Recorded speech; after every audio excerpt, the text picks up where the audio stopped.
to the Messy Reformation. My name's Jason Rice, and I'm the lead pastor at Faith Community CRC in Beaver Dam, Wisconsin. My co-host is Willie Cronky. He's a member at Pease CRC in Pease, Minnesota. We're just a couple of guys who love the Christian Reformed Church and want to see Reformation happen in our denomination. But we realize that whenever Reformation happens in the history of the church, things get messy. And things continue to be messy in the Christian Reformed Church. So we're taking the opportunity to have conversations with pastors throughout the Christian Reformed Church to find out what's going on in our denomination, but also to talk about what Reformation might look like. It's also important for you to know that you are our marketing plan. We rely on you to spread the word about what we're doing at the Messy Reformation. We rely on you to share our content. And we rely on you to give us 5-star reviews and give good feedback for our podcast. You are the marketing plan. You can also support us financially on Patreon or Substack. All of the money raised is used to further the mission and the platform of the Messy Reformation. With all that said, we're going to get to this week's episode, which is part 1 of Willie and Dan's conversation with Chris Ganski about Synod 2025.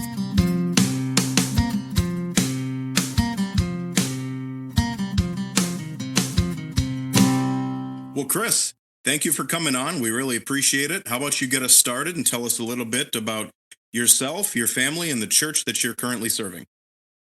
Well, first I want to say thanks for the invitation. It's great to be able to be a part of this podcast. I don't know if I ever told Jason Rice this, but I do love the title of the podcast, The Messy Reformation, because as a Reformation historian, in part, it is messy. And church is all messy. And we're going to get to that later when we talk about Synod, I'm sure. But it's great. Great to be able to join you guys. Yeah, so my name is Chris Ganski. I am pastor at City Reformed Church in Milwaukee, which started as a church plant in 2012. I had I didn't grow up in the CRC. I have no educational degrees from CRC granting institutions. My first encounter with the CRC was when my wife and I moved here to Milwaukee in 2005. For me to do a PhD in theology at Marquette University. I'd gone to Princeton Seminary. I had been in Tübingen, Germany. I was at Yale University for a couple of years, and then I came to Marquette, and I was sort of on more of an academic track to teach theology at a seminary level. But my PhD studies at a Catholic university, I really kind of dove even deeper into the Reformed tradition. And I always joke with my Catholic friends, it's like I had to go to a Catholic Catholic university really to grow deeper and really own my own tradition. And, I wrote on Calvin and the Lord's Supper and his doctrine of the Spirit and sacraments and it all just sort of came. And I felt like, the right response rather than trying to seek an academic position was to plant a church.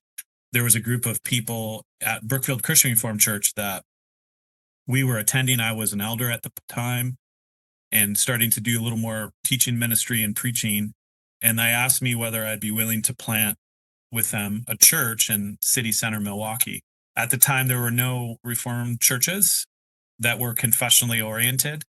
And I agreed. And so I finished my dissertation and writing and then got straight to church planting and really haven't looked back. So yeah, as a church, we organized within 3 years, and we're just kind of in the heart of the city of Milwaukee, which is a pretty progressive, context, very dynamic neighborhood, which is part urban misery, but part culture and university culture. I mean, we really have the wealthy and the poor living around us, and thousands of people walk by our church every day. And so any Sunday, you just don't know who might be there. And so it's been a very dynamic place to do ministry, and it's been great. And so, that's kind of how I got in the CRC via the church plant. Wow, that's really cool. When did that church plant start again, Chris? 2012. 2012. Okay. So it's had that, it's been established now for a little while. Yeah, no, I mean yeah, I mean we're solid, right? I mean, as a congregation, we're not a very large congregation, a little over 100 people, maybe 60 children though. Oh, wow. In addition to the 100 adults, it's like crazy. It's a very fertile place. Um, but yeah, a really solid, strong congregation, very mission focused. Um, but also very confessional, and I like the category of Reformed and Catholic. Um, and so that's definitely an emphasis for us. Um, so yeah, I mean, I just had a membership class yesterday with 6 or 7 new people, all just completely outside of the CRC, coming from every different place. And I would say our congregation is maybe 40% people with a CRC connection, and the rest not, coming from Mhm. all kinds of different traditions or not Christian who became Christian. So that's really kind of a cool context. That is really cool. I would say you've got a pretty wide breadth and deep breadth also of theological education. Obviously, I mean, you have a Yeah. PhD, and you went to Princeton Seminary. Yeah. I'm kind of wondering about these, and you went to Marquette as well, right? Yep. So, Yep. I mean, were some of these choices like incidental or intentional on your part? Well, first of all, my decision to go to Princeton was partially financial because they Mm, pay for sure. seminary. But that wasn't the motivating reason. I had applied to like Trinity, like TEDS, and you know, um, places like that. I was at that time more in an evangelical kind of church context. But I really was serious about academics, and I wasn't necessarily sensing a call to full time ordained ministry, but more in an academic setting, like in a seminary. Um, and I probably wouldn't recommend, if I had known I just wanted to go in the ministry, I probably wouldn't have gone to Princeton. I probably would have gone to Westminster or RTS or someplace like that. But I'm really glad I did, because I was exposed again to just a bigger picture, um, and it yeah. So um, I often, again, I might come up and you're welcome to ask me about this more, but I mean, the language of Catholicity for me is really important. And part of that is just my experience being in lots of different ecclesial settings, Hmm. from evangelical to mainline Protestant to German Lutheran to kind of moderate Catholic, with a few more in between. I was at Cedarville University back in the early 90s, mid 90s, which is more like a fundamentalist Baptist context, so yeah, I just had lots of exposure to different, but I would say from even high school, I think I found my center in the Reformed tradition. And then the more I kind of went forward, when we were in New Haven for a couple of years, we were part of a PCA church. And I think that's when everything locked in for me, where Mm. my doctrines like soteriology and then also doctrines of the church and sacraments and confessions really kind of came together, where I wasn't just like a Reformed Baptist functionally, but like confessionally Reformed in a sort of holistic way, which again, for me, this is kind of to be Reformed and Catholic. So that makes sense. So at a PCA church, obviously you're holding to the Westminster standards largely. Yeah. Um, and that's where you kind of found your love for the Reformed faith. What is it Yeah. that And, seal? and it's more confessional, and also I would just say ecclesial vision, right? Because I think, Hmm. I think a lot of times people have, for them, de- you know, I often talk about three pillars of the Reformed faith, or three ways that people tend to approach it.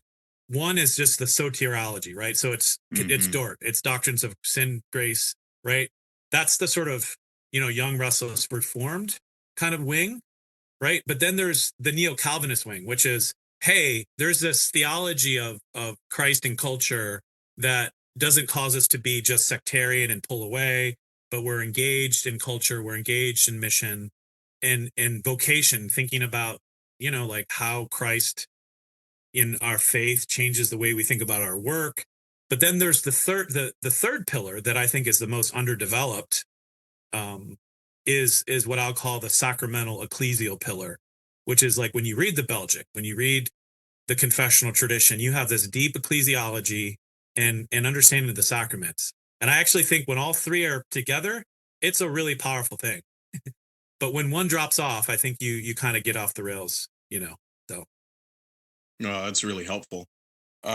So you didn't grow up in the CRC, you said, but now having spent some time in the CRC, what are some things that you've kind of noticed since you arrived in the CRC? What are some of the cultural shifts, the tides that have turned? What are some of the things you've noticed, that have highlighted? that's a big question. There's a lot of directions I could go. I think it's kind of self-evident what's happened in the past 10 years. I mean, it's a pretty incredible turnabout that's happened in the CRC since 2016. And that was the last synod I was at, 2016, which was a tough, heavy synod. Mm-hmm. Where it's kind of like an open question. Is this denomination going to kind of go the way of most mainline Protestant denominations in America? Or is this denomination going to track in a different way? And I think that we are where we are now. Like, there's really no precedents for that in American denominational history. Even the sort of SBC kind of, Reformation back in the 90s had a very different character to it than what we just did. And so, I mean, that's the big story, right? I think that story is still being written and was partially written this past week in terms of where that's going. I've always struggled a little bit, to be honest, fitting into the CRC. And that's not because anybody ever said you don't belong or everybody's always ever been really welcoming and embracing, but just because I don't have that cultural experience, I think the average CRC person even doesn't matter whether you're really far on the sort of conservative side or the more progressive side, Canadian or whatever, is just how enculturated in a kind of Dutch Americanized Christianity or Canadian it is. That is just such a foreign thing to other Protestant traditions. And it's very hard for me to articulate because it's not like a criticism, but there's often a kind of a parochialness, a kind of just we assume, and it's a way of doing things and also an unfamiliarity with other confessional reform traditions in America, like the PCA or the OPC or things like that. I mean, there's positive sides too, but I mean, and I think there's a lot of history for why that is. But I mean, the Dutch, again, I mean, it's a subculture. It's a unique subculture of American Protestantism that's very distinct from Presbyterianism and even from the RCA's culture. So anyways, I'm also a scholar, so I'm trying not to just give you historical answers to these things, but just responding as a pastor. So you guys just, say that's enough. I already told Willie, I feel like we could be doing 4 episodes with you just on what you've said so far. So this is, yeah. There's a lot of things. There's a lot of things churning here. I'm happy to do a repeat. So you guys there you go. You guys lead wherever you want to go. So, with that, you said you've had some experience. I mean, you've kind of been in Classis, Wisconsin since you've been in the CRC. Is that correct? Yeah. So I started coming to Wisconsin.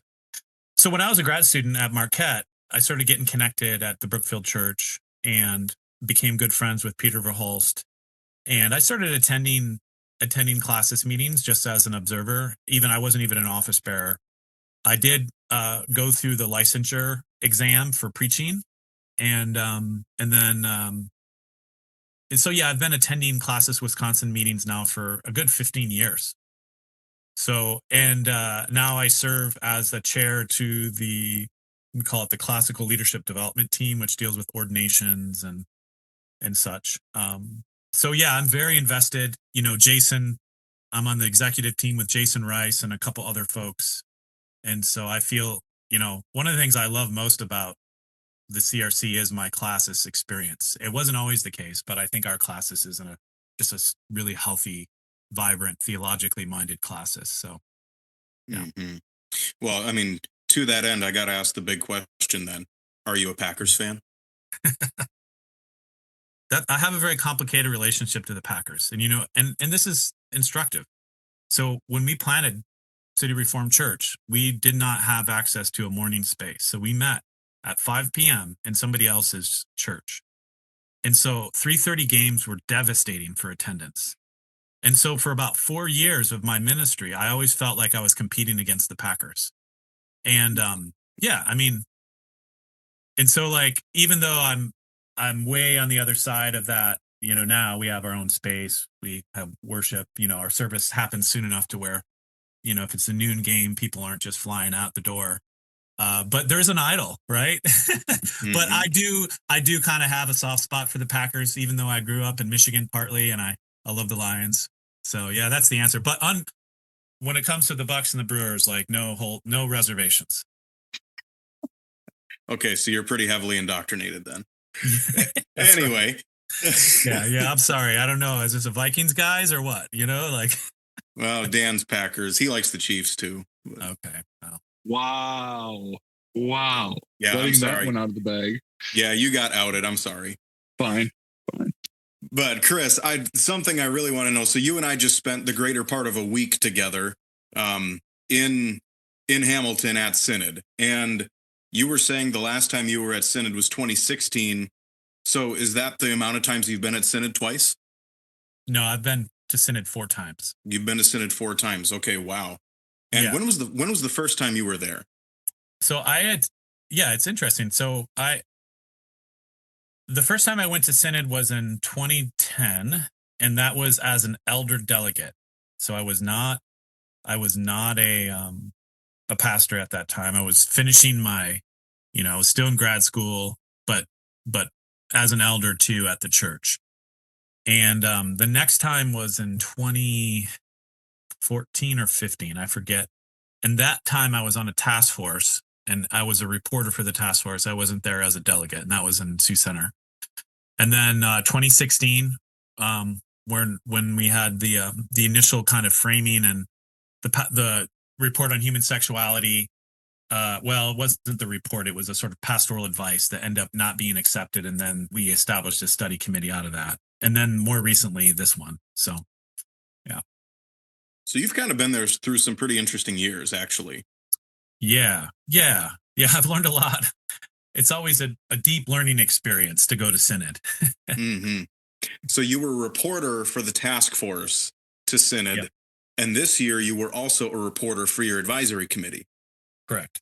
So do you think the one kind of set you up for success for this year, or did you still kind of feel like a deer in the headlights? Yeah, I don't feel like I'm great at this stuff. I think one of the questions you had sent me is like, what did you learn about yourself from Synod? You're like, well, I learned more deeply with something I already knew, which is, I think it's important to go and serve at Synod, and I feel like I have a duty and obligation to do that every once in a while. But I also don't feel like my skill sets and gifts are best suited for the synodical context for a number of reasons. I tend to be too much in my head and think theologically about everything. So that doesn't often help you when you need to be in a more parliamentary mode and just moving stuff along. So I just feel like some folks are way better at that than I am. And I accept that. But yeah, I mean, being a reporter is important, and you can kind of set the tone and do some framing that's big picture framing that can be helpful. So I wouldn't say I was that successful of a reporter for either of my experiences, but both sort of things passed, so so that's my experience though as a reporter. Well, as we're kind of getting into Synod stuff a little bit more now, which advisory committee were you assigned to? I was on Synodical Services 2. Okay, which is probably doesn't mean a whole lot to most folks, but it's a grab bag of various overtures and motions and things. The big item that we had was Overture 7, which was from Classis Zealand, asking Synod to appoint an advisory committee to interview denominational agency board people. So that was the big that was probably took the substance of our time. And then the other weighty conversation in our committee, and then also on the floor of Synod, had to do with a overture from the Meadowlands Church, which is right on the campus, corner of the campus of Redeemer, to separate and create a Canadian and a CRC church as distinct. And that was just from that church. So that was also an important kind of conversation. Diving into that a little bit, I know that some of the Towards CRC Canada folks were pretty unhappy with how with how that vote turned out, and as you can probably tell, I was very pleased with how that vote turned out. Yeah. How did it feel? You know, you were doing that work, your committee had come to a consensus on that, and then you were reporting it to the floor, and then we had actually had Phil Uphole. Oh yeah, that's right, the Canadian, because I was like very clear in our committee conversations. I was like, okay, this is a Canadian issue. Not that Americans don't have something to say, but the conflict is not between, which becomes clear, the conflict is not between the American side of the CRC and the Canadian side of the CRC. It's between two different groups within the Canadian CRC, right? And there was absolute consensus amongst all the Canadians that none of them wanted to leave the CRC. And they value the relationship with the American church. And we thought it was really important that a Canadian be the reporter and face of their decisions. And I would say the majority of the people who spoke to the issue on the floor of Synod were Canadians. So yeah, I thought that went really well. And it was, it was a good conversation, I thought, that we had in our committee and also on the floor, of why the relationship matters and why it's valuable. So yeah. Really good. Yeah, I thought that garnered a lot of discussion. It went on for a little bit, but I actually thought I was pretty happy that we spent a significant chunk of time on there, just because what we're essentially combating is a notion of schism, I would say. And it's to divide the church. And we believe that schism's a sin. Yep. So I believe that the vote, which I believe was 171 to 3 to 1, yep, that was pretty much really close to the number that I thought it was going to be. So, I mean, were you as surprised by that number or not really? No, I mean, I was expecting it to be very similar. And I think you have to, of course, be careful of using the language of schism in certain contexts. There were, some delegates from Classis Hamilton came and addressed the context of that report and why they did not accede to it. And more than a few of the Canadians use that language of schism to describe the sort of some of the postures. But at the same time, I thought it was really important to give people the benefit of the doubt and to recognize the genuine concerns that were behind this, that motivated this overture, and this has animated this movement. And insofar as like, hey, is there equal partnership? Are we appreciating how different the Canadian context is? Are we appreciating how as Americans sometimes we can just kind of not even know it and sort of bully our way, and even from our politics or whatever. And just being, the thing I really appreciate about the Canadian relationship is that, if you're just an all-American, if you're an all-American denomination, you assume a lot of things. You just assume it as given. But if you have somebody who's like, and this is the value too of like interracial sort of context where you're like, hey, you know what? Don't make all the assumptions that we all get it. We're all kind of coming at things the same way. And that just sensitizes you to things that sometimes can become invisible. And I feel like that the Canadian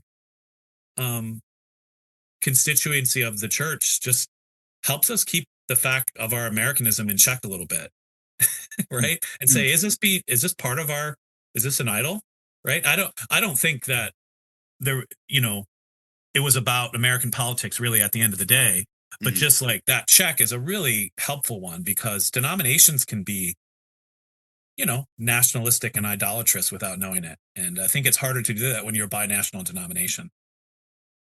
Yeah, that's one of the interesting for both Willie and I being in Lake Superior, and having that binational meeting. I think there's definitely stuff. Willie regularly attends our Classis meetings too. And so we get a front row seat to some of this of of Canadians calling us out and wondering like, where are you guys at on this? You know, and it's like we have blinders on most of the time to a lot of things. Yeah. But we also get to see some good work done. One of the pushbacks I've seen out of, I think it was on the Toward CRC Canada Facebook page, was that perhaps like Synod didn't grasp what was happening. Like most people took that overture and took your recommendation and thought, oh, what was wanted was a completely separate US CRC and Canadian CRC, like two separate denominations. And they're kind of responding and pushing back and saying they didn't get it. Like what we wanted was two synods under the same roof, essentially. Is that something that, like, obviously you can't speak into all the ins and outs of your advisory committee, but is there anything like you can say into that? Like it's a slight distinction. I guess I would think of it. Yeah, go ahead. Yeah, but yeah, I guess I would say that functionally, that's a distinction without a difference. And by that I mean that you might say it's more just a logistical distinction. We're still one church, but if you look at the reasons behind this, they're not substantive. They're more symbolic. And if you could read between the lines of the overture and you heard the people talking about it, there is a kind of anti-Americanism, and there's real reason. I mean, you know, I'm not saying that Americans are in the, you know, always do right, or we have, you know, but there was a sense that this was ideologically motivated, not institutionally, not that we couldn't function or we couldn't figure it out. It was a sense in which we don't want to be associated with America, especially in this moment in time. You know, and the human sexuality. So this human sexuality report is also a subtext underneath here. It never came up to the full, but there is a sense in which that some of those churches, and this was what the Canadian delegate said, that if we had our own Canadian synod and we could deliberate on our own, we would have come to a very different conclusion that we did in 2022. And so that's also a kind of a subtext, right? I think that's very fair. I was talking to some people kind of about the human sexuality issue and how it related to the dialogue of Synod this year. And you can speak to this, Chris, because you were there. But I was asked the question, how many people did you hear get up on the Synod floor during plenary and advocate in favor of same-sex marriage? And I really didn't hear very many. Yeah, Zero. It was exactly zero.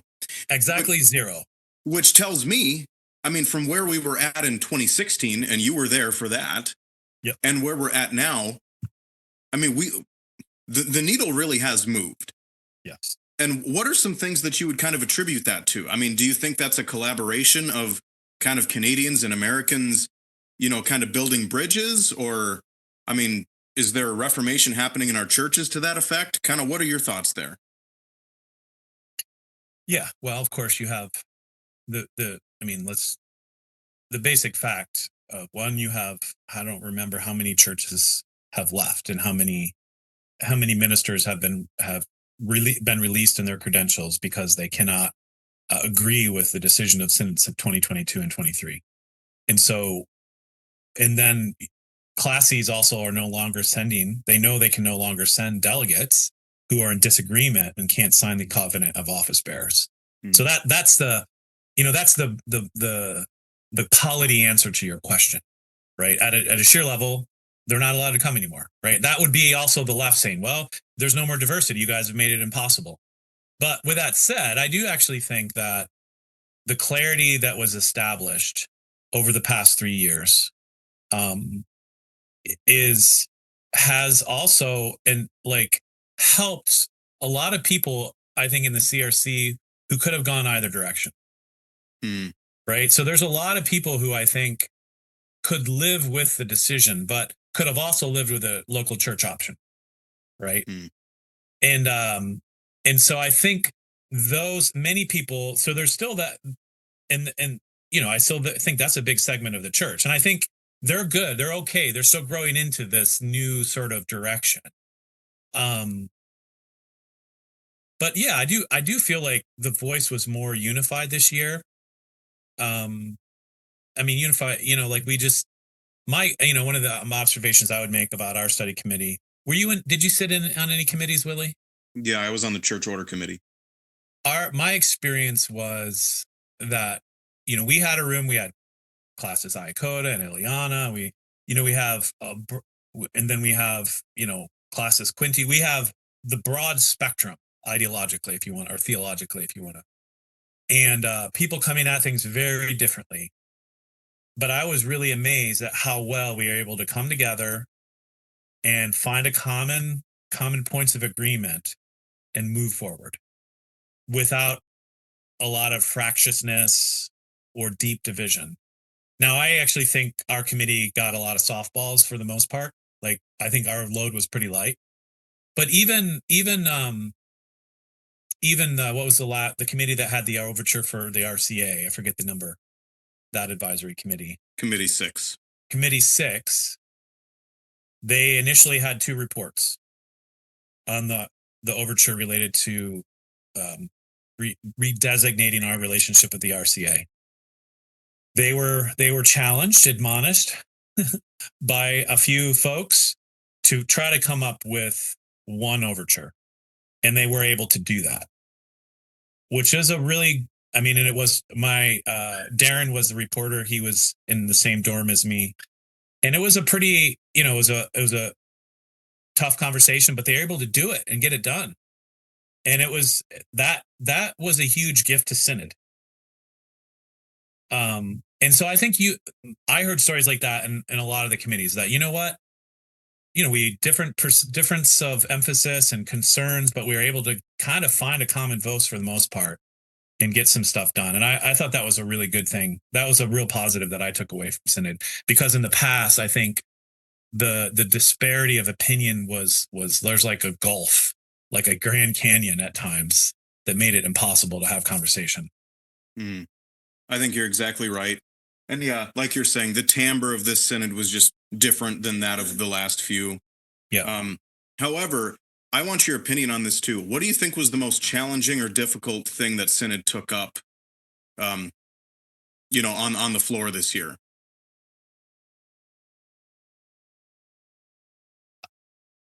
I don't think there's one thing that stands out for me, to be honest. I don't know. What is your thought on that? I could go like 6 different ways with this. Yeah. Virtual church, the authority of the church on baptism, categories of gravamen, covenant for office bearers, medical assistance in dying. And that's just 5 off the top of my head. Well, go ahead. Here's what I would say. I think all those conversations, and I suppose it just depends on what you're really passionate and invested in as a delegate. Like, what are the things that you see are as like really important for the church?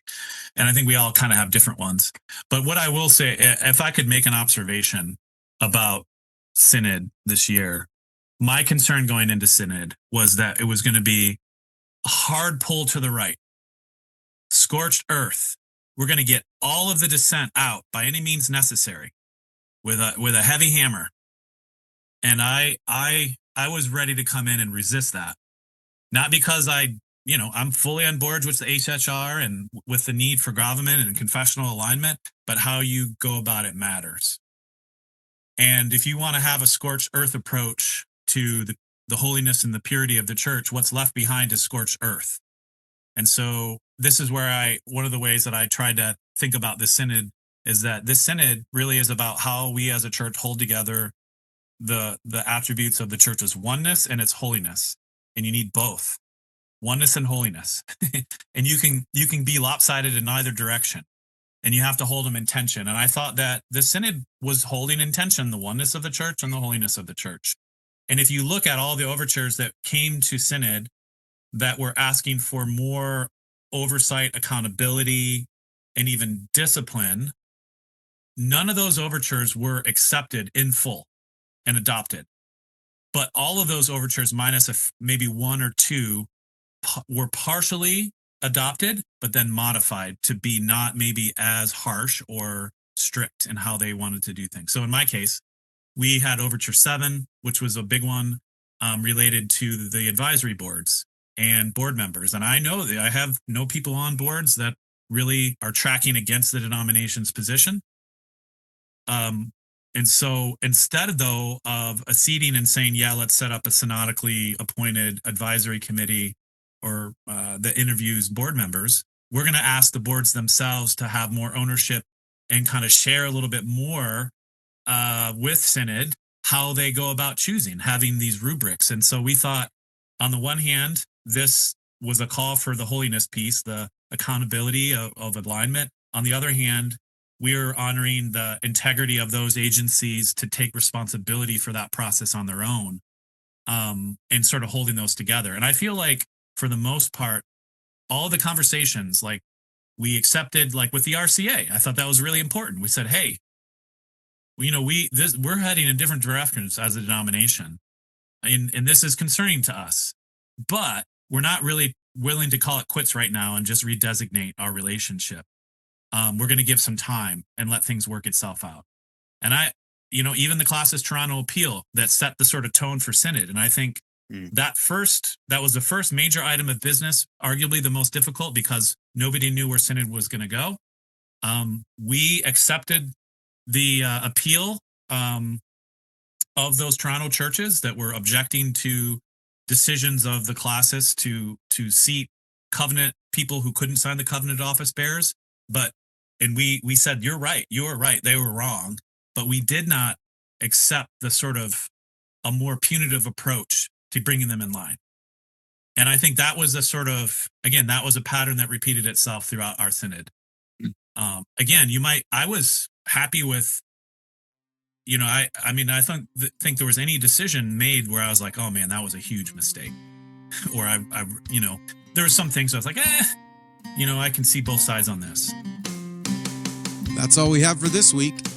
If you want to help us out and support the Messy Reformation, another thing you can do is sign up for our newsletter through Substack. That way you'll get episodes and summaries sent directly into your email inbox. It also gives us the ability to communicate with our audience, which is one of the biggest struggles of a podcast.